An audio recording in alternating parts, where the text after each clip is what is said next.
6 సంవత్సరముల క్రితం కమల యొక్క వివాహం జరిగినది. ఆమె ప్రస్తుత వయసు వివాహం నాటి వయసుతో 1.1/4 దీన్ని ఇలా రాసుకోండి. 1.1/4 1/4 అన్నమాట రెట్లు గలదు.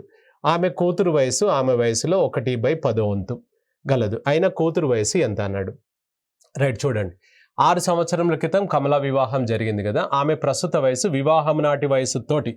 సో వివాహం నాటి వయసు అంటే మ్యారేజ్ ఏజ్ కనుక తీసుకుంటే, ఇది ప్రజెంట్ ఏజ్ కనుక తీసుకుంటే, అప్పుడు మ్యారేజ్ ఏజ్ 1 తీసుకుంటే దీంతో కంపేర్ చేస్తే 1 and 1/4 అక్కడ రబ్ చేసి రాసాం కదా.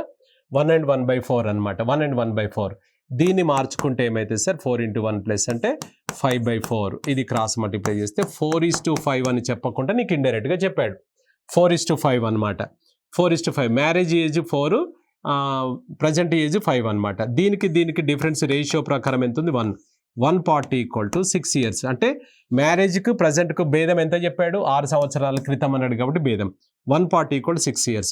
ప్రజెంట్ ఏజ్ ఆమెది ఎంత అంటే 5. 5 భాగాలకు ఎంత? రేషియో ప్రకారంగా డిఫరెన్స్ 1 ఉంది, మనకు నెంబర్ వచ్చేసి 5 ఉంది. సో 6 ఉందన్నమాట. క్రాస్ మల్టిప్లై చేస్తే 5 × 6 = 30 years. ఎవరు సార్ అంటే కమలా యొక్క వయసు. మనని అడుగుతుంది కమలా ఏజ్ అడిగాడా, వాళ్ళ అమ్మాయిది అడిగాడా, వాళ్ళ పాప వయసు ఎంత అన్నాడు. సో 30 yearsలో ఆమె వాళ్ళ పాప వయసు ఎంత ఉంటుందంటే 1/10 అన్నాడు. సో 1/10 అనగా 3 years అనమాట. 3 సంవత్సరాలు ఆన్సర్ వస్తుంది. So 3 years is answer.